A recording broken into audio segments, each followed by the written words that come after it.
Guys, welcome to Zion the Lion. In this film, we explore the religion of the lost cause. I'm reading it off my phone, don't judge me, here we go. The religion of the lost cause.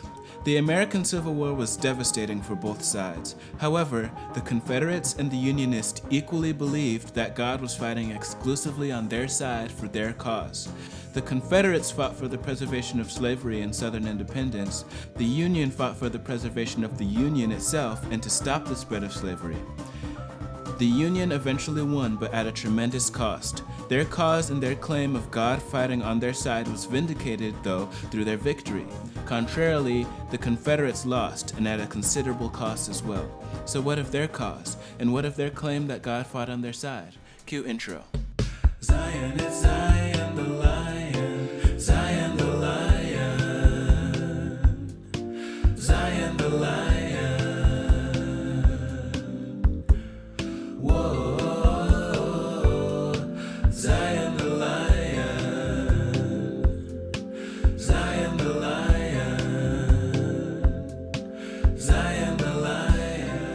No lost cause. Even though they lost the war, the Confederates did not surrender their cause or claim. Instead, as Ray Notgrass states in Exploring America, they adapted their worldview to the new reality. They compared their experience to the suffering and death of Jesus Christ. They called that comparison the religion of the lost cause. Let's define religion and a lost cause before we move any deeper into this topic. Religion, a personal set or institutionalized system of religious attitudes, beliefs, and practices. So, religion is a system of devotion to something.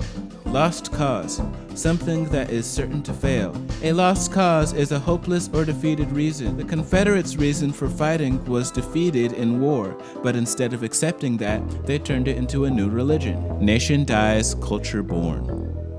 In the introduction to the book Baptized in Blood, The Religion of the Lost Cause, 1865 through 1920, Charles Reagan Wilson very frankly summarizes the mindset of most Southerners post-Civil War. Wilson wrote, "This is a study of the afterlife of a Redeemer nation that died. The nation was never resurrected, but it survived as a sacred presence, a Holy Ghost haunting the spirits and actions of post-Civil War Southerners." So far, Wilson is saying that the Confederate nation died and was never resurrected, but survived as a spirit or a mindset. Continuing. Embodying the dream of Southerners for a separate political identity, the Confederacy was defeated by Father Abraham, President Abraham Lincoln, and apparently more blessed, as well as more self-righteous, Redeemer nation. Here, Wilson says the Confederacy was better for the defeat. Surprise bonus segment. I like to call the American Civil War the Battle of Clay. Every political power involved tried to manipulate it to their advantage, much like you can manipulate a piece of clay into any shape. The religion of the lost cause is a great example of this almost insincerity.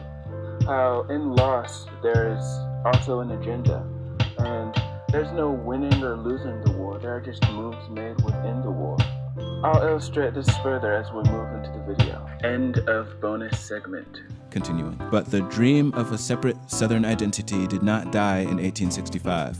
A political nation was not to be, and the people of Dixie, Southern U.S., came to accept that. But the dream of a cohesive Southern people with a separate cultural identity replaced the original longing. So Southerners accepted that they would not become a separate nation, so they replaced their original dream with a more feasible goal of becoming a separate cultural identity. Continuing. The cultural dream replaced the political dream. The South's kingdom was to be a culture, not of politics. Religion was at the heart of this dream, and the history of the attitude known as the lost cause was the story of the use of the past as a basis for a Southern religious moral identity, an identity as a chosen people. Here, Wilson states that the lost cause is an attitude of using the past to shape one's religious moral identity. The lost cause was therefore the story of linking two profound human forces, religion and history. Mediation. Wow, wow, wow. Alright, here we go. There were two who fought the U.S. Civil War, but between both sides were numerous divisions. Even after the Unionists won, there was division over how the Reconstruction should be done. With so many sides, so many views, and so many reasons for fighting, How could the war be justified? Perhaps the U.S. president of the time, Abraham Lincoln, holds the reason. According to an article at ashp.cuny.edu, in an open letter to Horace Greeley, President Lincoln maintained that the central cause of the Civil War was to keep the country united and not to free the slaves. Greeley was a reformer, abolitionist, and editor of the New York Tribune, an influential newspaper in the North. Days earlier, Greeley had written an editorial criticizing Lincoln for not enforcing the Confiscation Acts of 1861 and 1862. These acts declared that slaves in the Confederate territories were contraband, confiscated property, of war, and that any slaves who ran into Union lines should not be returned to their rebel owners. A month later, on September 22, 1862, Lincoln issued the preliminary Emancipation Proclamation, announcing that if the Confederacy did not stop fighting and rejoin the Union by January 1, 1863, all slaves in Confederate states would be freed. So Lincoln's one reason for war was to keep the Union together by any means. One moment to free the slaves would be bad, but the next moment he used freeing the slaves as a threat. He appealed to the abolitionists while simultaneously posing little threat to those pro-slavery. In the letter to Greeley, Lincoln states, "If I could save the Union without freeing any slave, I would do it. And if I could save it by freeing all the slaves, I would do it. And if I could save it by freeing some and leaving others alone, I would also do that." Zion's conclusion.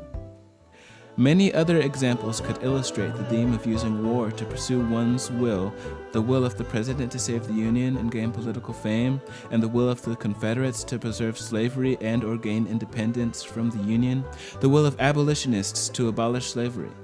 The religion of the lost cause is simply following in the footsteps of this battle of clay, to be molded into any desire, the Southern desire being a separate cultural identity. If you want to see this in written form, go to zionsden.org and type in the religion of the lost cause. Wow, wow, wow.